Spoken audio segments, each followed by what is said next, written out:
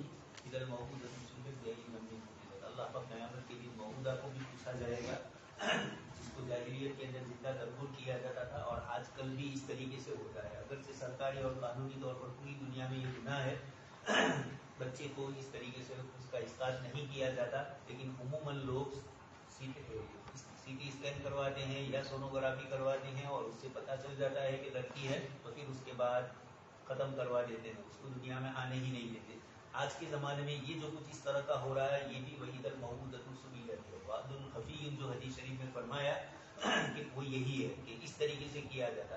ظاہریت میں اس طرح کرتے تھے، آج کل نیا طریقہ نکالا ہے تو جو بھی جس کیفیت کے ساتھ بھی کریں گے یہ بھی بچیوں کو قتل کرنا ہی ہوا ہے.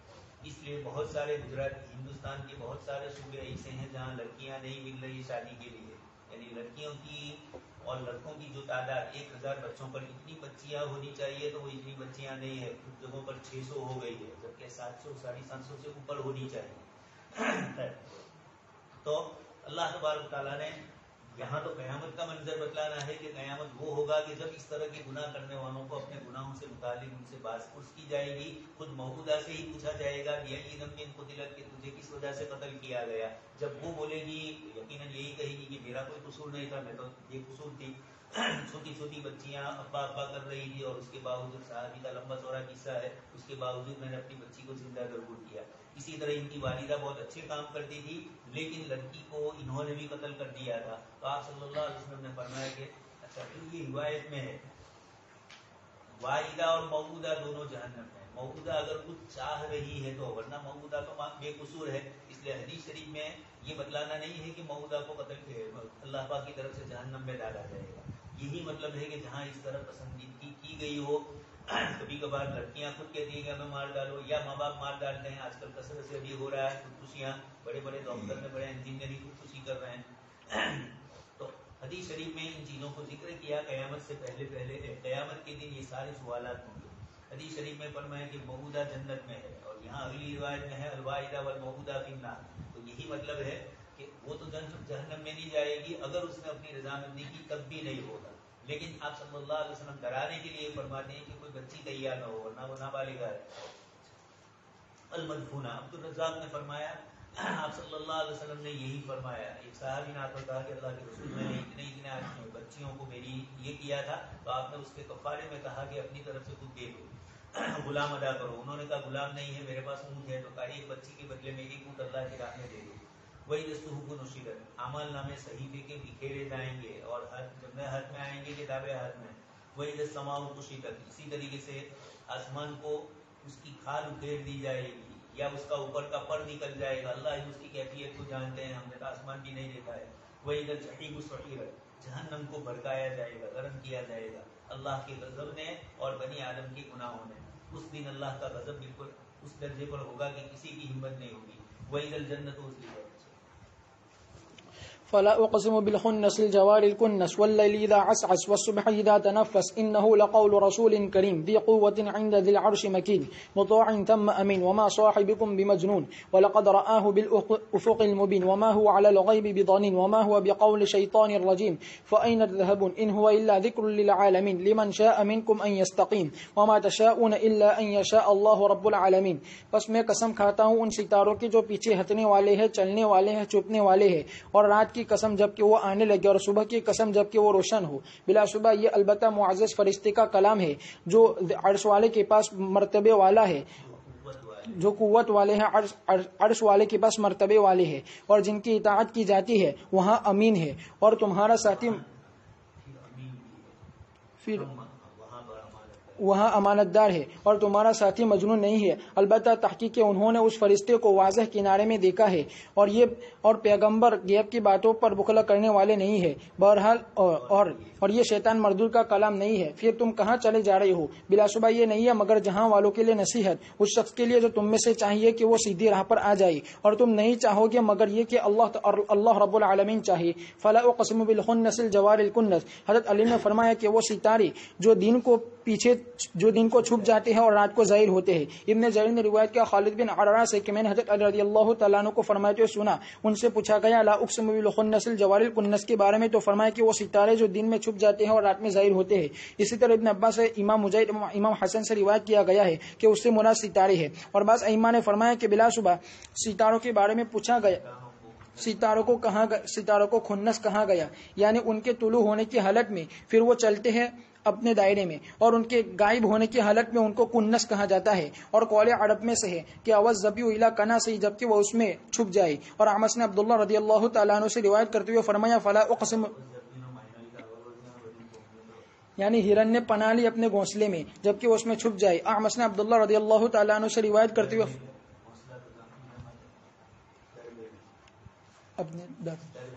اپنے دربے میں جبکہ وہ اس میں چھپ جائے. حضرت اعمش نے عبداللہ سے روایت کرتے ہوئے فرمایا فلا اقسم بالخنس, فرمایا کہ نیلگائے مراد ہے. ابن عباس رضی اللہ تعالیٰ عنہ نے فرمایا الجوار الکنس, یعنی گائے جبکہ وہ پناہ لے سائے میں. امام موفی نے ابن عباس رضی اللہ تعالیٰ عنہما سے روایت کرتے ہوئے فرمایا کہ اس سے ہرن مراد ہے, اور ابو شعثا نے فرمایا کہ اس سے ہرن اور نیلگائے مراد ہے. اور ابن جریر نے باری تعالیٰ کے فرمان الخنس الجوار الکنس میں کی مراد میں توقف کیا ہے, کیا وہ ستارے ہیں یا ہرن ہے یا نیلگائے ہے. فرمایا کہ احتمال ہے یہ کہ تمام معنی مراد ہو. باری تعالیٰ کا فرمان واللیل اذا عسعس, اس میں دو قول ہے. اس میں سے پہلا یہ قول ہے کہ رات کی تاریخ اس کی تاریکی کا آنا. امام مجاہد نے فرمایا کہ ازلمہ یعنی تاریک ہو جائے. امام سعید بن جبیر نے فرمایا کہ جب نمودار ہو. امام حسن بصری نے فرمایا کہ جب لوگوں کو ڈھانپ لے. دوسرا قول یہ کہ اس کا چلا جانا. ابن عباس رضی اللہ تعالیٰ عنہ نے فرمایا اذا عسعس یعنی اذا ادبر, جب کہ وہ چلی جائے. اسی طرح امام مجاہد, امام قتادہ, امام ضحاک نے فرمایا کہ اذا عسعس یعنی جب چلی جائے اور ختم ہو جائے. اور تحقیق ابن جریر نے پسند کیا ہے کہ باری تعالیٰ کے فرمان اذا عسعس کی مراد اذا ادبر ہے. فرمایا باری تعالیٰ کے فرمان کی وجہ سے والصبح اذا تنفس یعنی روشن ہو جائے. اور دلیل بیان کی شاعر کے قول کے ذریعے سے بھی کہ حتی اذا الصبح له تنفس وانجاب عنها ليلها وعسعس, یہاں تک کہ جب صبح اس کے لیے نمودار ہوئی اور ڈوب گئی اس سے اس کی رات اور چلی گئی, یعنی ادبر چلی گئی. اور میرے نزدیک یہ ہے کہ بلا شبہ باری تعالیٰ کے فرمان اذا عسعس سے مراد اذا اقبل ہے, اگرچہ اس کا استعمال صحیح ہوتا ہے ادبار میں بھی, لیکن اقبال یہاں زیادہ مناسب ہے. گویا کہ اللہ تبارک و تعالیٰ نے اللہ تبارک و تعالیٰ نے رات کی اور اس کی تاریکی کی قسم کھائی جبکہ وہ آئی، اور فجر کی اور اس کی روشنی کی جبکہ وہ روشن ہو، جیسا کہ اللہ تبارک و تعالیٰ نے فرمایا واللیل اذا یغشی والنہار اذا تجلی، اور اللہ تعالیٰ نے فرمایا والضحی واللیل اذا سجی، اور اللہ تعالیٰ نے فرمایا فالق الاصباح وجعل اللیل سکنا، اور اس کے علاوہ دوسری آیتوں میں سے باری تعالیٰ کا فرمان والصبح اذا تنفس، امام ضحاک نے فرمایا کہ جب وہ طلوع ہو، امام قتادہ نے فرمایا کہ جب روشن ہو اور آئی، سعید بن جبیر نے فرمایا کہ جب وہ نمودار ہو، ابن جریر نے فرمایا کہ دن کی روشنی مراد ہے جبکہ وہ آئے اور واضح ہو جائے۔ اللہ تبارک تعالیٰ فرماتے ہیں لا اقسم لیس الامر کذلک، اللہ کا قسم کھاتے ہیں کنس کی اور الجواری کنس، کیا مراد ہے اس سے؟ حضرت علی رضی اللہ تعالیٰ عنہ سے اس کی تفسیر مروی ہے کہ ستارے جس وقت دن میں غروب ہو جاتے ہیں اس وقت ان کو کہا جاتا ہے، اور رات کو ظاہر ہوتے ہیں، دن کو چھپ جاتے ہیں، تو دن کا ان کا چھپنا آوزدبی الی کناسی، کنس کہا جاتا ہے چھپنے کی جگہ کو، ان کے دربے کو، ان کے بارے کو کہا جاتا ہے۔ تو اللہ تبارک تعالیٰ نے دو چیزوں کی قسم کھائی، اب یہ کون مراد ہے کنس سے؟ ستارے بھی مراد ہے، اس لیے وہ بھی چھپتے ہیں دن میں، اور کچھ حضرات نے فرمایا کہ کنس سے مراد ستارے مراد نہیں ہے بلکہ نیل گائے مراد ہے، ہرن مراد ہے، وہ تمام جانور جو شکار کے لیے ہوتے ہیں، جب شکاری ان کے پیچھے دوڑتا ہے تو جانور اپنے پناہ کے لیے کوئی چھپلا جارا کوئی نہ کوئی چیز تلاش کر لیتا ہے، ایسی جگہوں کو کہا جاتا ہے کنس۔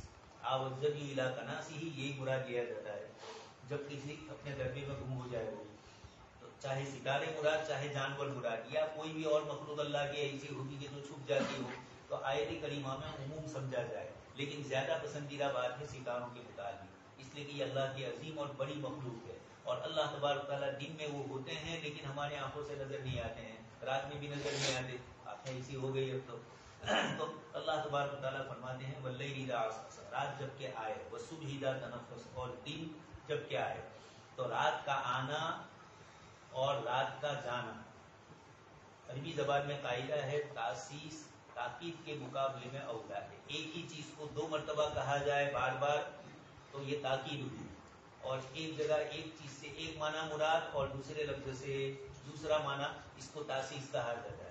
تو تاسیس میں نیا فائدہ ہے، آپ کے پاس دو کتابیں خریدی آپ نے ایک ہی، اس کے بجائے ایک کے بجائے دو الگ الگ کتابیں خریدے تو خرید یہ بھی مثال دی جا رہی ہے، تو تاسیس تاکید کے مقابلے میں ہوگا۔ ابن کثیر رحمۃ اللہ علیہ یہ فرمانا چاہتے ہیں کہ کچھ حضرات نے رات کا آنا اور رات کا جانا مراد کیا، واللیل اذا عسعس رات جائے ادبر کا معنی لیا، اور والصبح اذا تنفس سے دن کا آنا، تو یہ تاکید ہوئی، رات چلی جائے گی تو رات کا چلا جانا ساتھ میں کون ہوا؟ دن کا آنا ہوا ہی، تو یہ اللہ پاک کی ایک ہی صفت کو ذکر کیا گیا۔ اس کے مقابلے میں بہتر یہ ہے کہ واللیل اذا عسعس سے رات کا آنا اقبال لیل مراد لیا جائے، اور والصبح اذا تنفس سے ادبار لیل مراد لیا جائے، تاکہ یہ فائدہ ہو کہ رات کا آنا یہ بھی اللہ کی بڑی قدرت کی نشانیوں میں سے، رات ہی نہ آئے۔ آپ سن چکے 22ویں پارے میں ان قارون سے پہلے والی جو آیت ہے، اللہ تبارک تعالیٰ فرماتے ہیں کہ اگر جعل اللہ سرمدن الی یوم القیامہ، اللہ تبارک تعالیٰ رات ہی رات رکھے تو من الہ غیر اللہ یاتیکم بضیاء، کون روشنی لا سکتا ہے، اور دن ہی دن ہو تو من الہ غیر اللہ یاتیکم بلیل تسکنون فیہ، یہ دونوں چیزیں اللہ کی نعمتیں ہیں، اس لیے زیادہ مناسب ابن کثیر یہ فرماتے ہیں کہ عسعس کا معنی رات کا آنا مراد لیا جائے اور اس کا صبح کا آنا یہ دوسرا معنی مراد لیا جائے۔ باری تعالیٰ کا فرمان انہ لقول رسول کریم، یعنی بلا شبہ یہ قرآن کریم رسول کریم کی تبلیغ کے لیے ہے، یعنی معزز خوش خلقت خوش منظر فرشتہ مراد ہے، اور وہ جبرائیل علیہ الصلوۃ والسلام ہے، ذی قوہ، جیسے کہ باری تعالیٰ کا فرمان علمہ شدید القوہ ذو مرۃ، یعنی مضبوط خلقت والے اور پکڑنے کے اعتبار سے مضبوط اور فعل کے اعتبار سے مضبوط ہے، عند ذی العرش مکین، یعنی ان کا اللہ تبارک و تعالیٰ کے یہاں مرتبہ ہے اور بلند مرتبہ ہے، مطوع ثم، یعنی ان کی وہاں مرتبہ ہے اور ان کی باتوں کو سنا جاتا ہے اور اطاعت کی اور سنی جاتی ہے بات کو اور اطاعت کی جاتی ہے ملائی اعلیٰ میں۔ امام قتادہ نے فرمایا مطوع ثم، یعنی آسمانوں میں، یعنی اس سے فرشتوں کی جماعت، ان کا فرشتوں کی جماعتوں میں سے مراد ہونا نہیں ہے، بلکہ وہ سرداروں میں سے اور معزز لوگوں فرشتوں میں سے، عام فرشتوں میں سے ہے، اور ان کی عام فرشتوں میں سے نہیں ہے بلکہ وہ سرداروں میں سے اور معزز فرشتوں میں سے ہے. ان کی بات کو توجہ سے سنا جاتا ہے. اللہ تبارک و تعالیٰ نے ان کو منتخب کیا اس رسالت عظیمہ کے لیے. باری تعالیٰ کا فرمان امین. جبرائیل علیہ الصلوۃ والسلام کی صفت کو بیان کیا امانت کے ساتھ, اور یہ بہت بڑی بات ہے. اس کے بلا شبہ اللہ تبارک و تعالیٰ نے اپنے بندے اور اپنے رسول ملکی جبرائیل علیہ الصلوۃ والسلام کی پاکیزگی کو بیان کیا, جیسا کہ اپنے بندے اور اپنے رسول بشری محمد صلی اللہ علیہ وسلم کی پاکیزگی کو بیان کیا باری تعالیٰ کے فرمان وما صاحبکم بمجنون کے ذریعے کی. امام شعبی امام میمون نے فرمایا کہ باری تعالیٰ کے فرمان وما صاحبکم بمجنون سے مراد محمد صلی اللہ علیہ وسلم ہے. باری تعالیٰ کا فرمان وَلَقَدْ رَآهُ بِالْأُفُقِ الْمُبِينِ, یعنی البتہ تحقیق محمد صلی اللہ علیہ وسلم نے دیکھا ان جبرائیل علیہ الصلوۃ والسلام کو جو ان کے پاس آتے تھے رسالت کو لے کر اللہ تبارک و تعالیٰ کی طرف سے, اس شکل پر جس پر اللہ تبارک و تعالیٰ نے ان کو پیدا کیا, جن کے اور ان کے 600 پر تھی. بالافق المبین یعنی واضح, اور یہ پہلی رؤیت ہے اور پہلی رؤیت مقام بطحا میں ہوئی, اور اس کو ذکر کیا گیا ہے باری تعالیٰ کے فرمان علمہ شدید القویٰ ذو مرۃ فاستویٰ وهو بالافق الاعلی میں. اور ظاہر ہے کہ یہ سورۃ کریمہ نازل ہوئی لیلۃ اسراء کے بعد, اس لیے کہ اس لیلۃ اسراء سے پہلے, اس لیے کہ اس میں ذکر نہیں کیا گیا ہے مگر اس رؤیت کو, وہ پہلی رؤیت ہے. جہاں تک دوسری رؤیت کا تعلق ہے اس کو ذکر کیا گیا ہے باری تعالیٰ کے فرمان وَلَقَدْ رَآهُ نَزْلَةً أُخْرَى عِنْدَ سِدْرَةِ الْمُنتَهَى عِنْدَهَا جَنَّةُ الْمَأْوَى إِذْ يَغْشَى السِّدْرَةَ مَا يَغْشَىٰ میں. پس یہ بلا شبہ ذکر کیا گیا ہے سورہ نجم میں, اور تحقیق یہ نازل ہوئی سورہ اسراء کے بعد. باری تعالیٰ کا فرمان وَمَا هُوَ عَلَى الْغَيْبِ بِضَنِينٍ یعنی متہم نہیں ہے. ان میں سے کچھ لوگوں نے اس کو ذات کے ساتھ پڑھا ہے, یعنی بخلا کرنے والے نہیں ہے بلکہ اس کو پہنچا دیتے پہنچایا ہر شخص کے پاس. سفیان بن عیینہ نے فرمایا کہ زنین اور ضنین دونوں برابر ہے, یعنی وہ فاجر بھی نہیں ہے اور زنین یعنی متہم بھی نہیں ہے اور زنین یعنی بخیل بھی نہیں ہے. امام قتادہ نے فرمایا کہ قرآن کریم مخفی تھا, پھر اللہ تبارک و تعالیٰ نے نازل فرمایا محمد صلی اللہ علیہ وسلم, بس آپ نے لوگوں پر پہنچانے میں بخلا نہیں کیا بلکہ اس کو پھیلا دیا اور اس کو پہنچا دیا اور اس کو ہر اس شخص کی طرف پہنچا دیا تو اس کو ارادہ کری. ابن جریر نے ذات کی قرات کو پسند کیا ہے. میں نے کہا کہ دونوں قراتیں متواتر اور اس کے معنی صحیح ہے جیسا کہ ماقبل میں گزر چکا. باری تعالیٰ کا فرمان وما هو بقول شیطان الرجیم یعنی قرآن کریم کوئی شیطان مردود کا کلام نہیں ہے, یعنی وہ قدرت نہیں رکھتا ہے اس کے اٹھانے پر اور نہ اس کا ارادہ رکھتا ہے اور نہ اس کے لیے مناسب ہے, جیسا کہ اللہ تبارک و تعالیٰ نے فرمایا وما تنزلت به الشیاطین وما ينبغي لهم وما يستطيعون انهم عن الاستماع لمعزولون.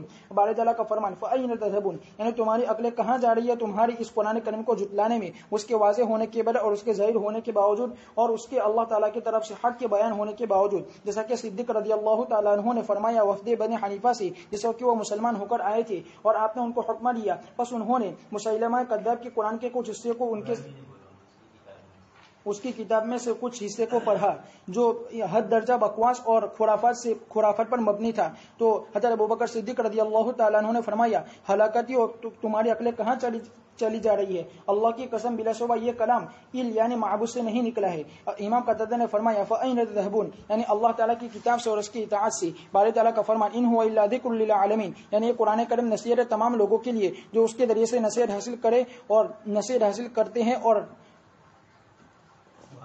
وعد حاصل کرتے ہیں. لمن شاء منکم من یستقیم یعنی اس شخص کے لیے جو ہدایت چاہے بس اس پر یہ قرآن کریم لازم ہے, اس لیے کہ وہ اس کے لیے نجات اور ہدایت کا ذریعہ ہے اور اس کے سوا میں کوئی ہدایت نہیں ہے. وما تشاءون الا ان یشاء اللہ رب العالمین یعنی مشیت تمہارے ذمہ سپرد نہیں کی گئی ہے بلکہ یہ سارا کا سارا اللہ تعالیٰ کی مشیت کے تابع ہے جو رب العالمین ہے. سفیان ثوری نے فرمایا کہ جب یہ آیت کریمہ نازل ہوئی لمن شاء منکم من یستقیم تو ابو جہل نے کہا کہ معاملہ ہمارے سپرد ہے, اگر ہم چاہیں تو ہم راہ راست پر آئیں گے اور اگر ہم چاہیں گے تو ہم راہ راست پر نہیں آئیں گے. بس اللہ تبارک و تعالیٰ نے یہ آیت کریمہ نازل فرمائی وما تشاءون الا ان یشاء اللہ رب العالمین.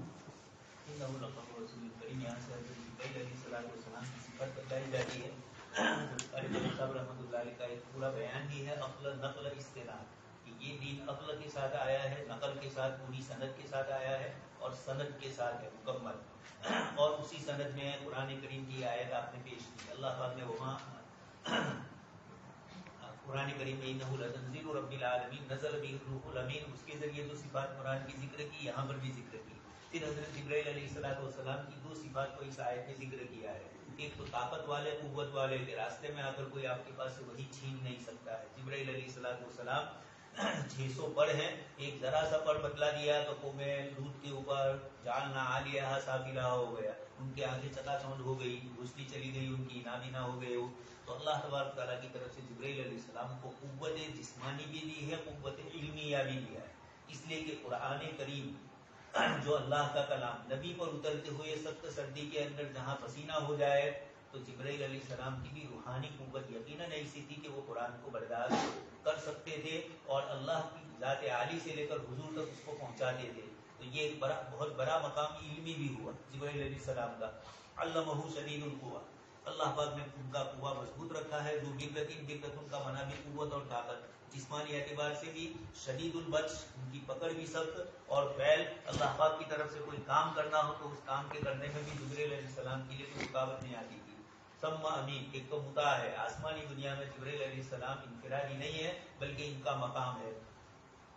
حضرت جبرائیل علیہ السلام چاہے اوپر نہیں جا سکتے، سدرۃ المنتہا سے نہیں گئے معراج میں بھی آپ کے ساتھ، لیکن یہ یہاں تک پہنچنا یہ بھی بہت بڑا مقام ہے. اور دوسرے فرشتے، عام جو فرشتے ہیں وہ مراد نہیں ہے، جبرائیل علیہ السلام سب کے سردار ہیں.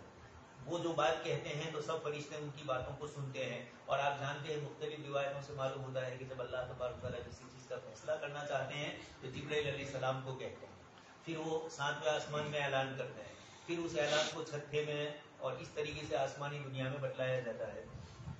ثم امین، اور وہاں پر وہ امانت دار سمجھے جاتے ہیں. ان کی صفت اللہ پاک کے یہاں اور اللہ کے فرشتوں کے پاس امانت داری کی ہے. وما صاحبکم بمجنون، آپ صلی اللہ علیہ وسلم کے متعلق فرمایا کہ نعوذ باللہ آپ کو پاگل کہا گیا، قرآن کریم کو پاگل پنے کی باتیں کہی گئی، ان سب کا رد کیا گیا. اور آگے فرمایا وَلَقَدْ رَآهُ بِالْأُفُقِ الْمُبِينِ، جبرائیل علیہ السلام کو آپ صلی اللہ علیہ وسلم نے کھلی افق کے اندر دیکھا تھا. آپ مثال سن چکے ہیں 2 واقعات. حضرت جبرائیل علیہ السلام پہلی مرتبہ آئے وحی کی شکل والا، اقرا بسمی، وہ الگ کیفیت تھی. اور پھر اس کے بعد تھوڑے دن کے بعد آپ صلی اللہ علیہ وسلم نے مقام عطیات کے اندر اوپر بلند کرسی پر بیٹھے ہوئے دیکھا حضرت جبرائیل علیہ السلام کو ان کی اصلی حالت میں. اور ایک آپ صلی اللہ علیہ وسلم ان کے ساتھ معراج میں تشریف لے گئے، اس وقت کا واقعہ پیش آیا. یہاں معراج کا واقعہ تو بعد میں پیش آیا، اور یہ جو واقعہ پیش آیا یہ تو سورہ مدثر اور مزمل کے نزول سے پہلے ہے. اور مقام عطیات میں آپ صلی اللہ علیہ وسلم نے زیارت کی، اس کی طرف اشارہ فرمایا. آگے وما ہوا علی الغیب بضنین، غا کے ساتھ بھی ہے اور غات کے ساتھ بھی ہے، اور دونوں کے معنی تھوڑے کچھ الگ الگ ہے لیکن مفہوم میں فرق نہیں ہے. یہ بھی قرہ سبا نے اس کا بھی لحاظ کیا. اور آپ صلی اللہ علیہ وسلم نے خود صحابہ کرام کو جو قرات پڑھائی اس کے اندر کبھی معانی کا فرق بھی ہوا لیکن دور کا نہیں ہوا کہ بالکل آیت کا معنی ایک دوسرے کے مخالف ہو جائے، ایسی قراتیں نہیں ہوتی.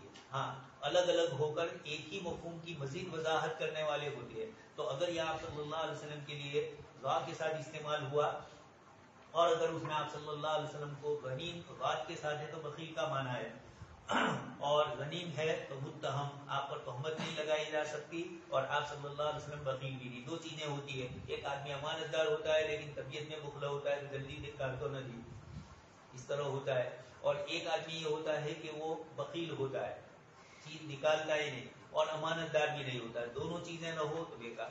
یہاں یعنی امانت بھی نہ ہو اور سخاوت بھی نہ ہو، بخل ہے اور امانت داری ہے، تب بھی کچھ قابل اعتبار ہوا. بخل نہیں ہے لیکن امانت داری ہے. تو اس طریقے سے آپ صلی اللہ علیہ وسلم نے دونوں چیزیں نہیں تھی، قرآن پہنچانے میں بخیل بھی نہیں تھے اور نعوذ باللہ متہم بھی نہیں تھی کہ اللہ نے نازل کیا ہو کچھ اور آپ مخلوق کے سامنے کچھ بیان کریں، ایسا بھی نہیں تھا.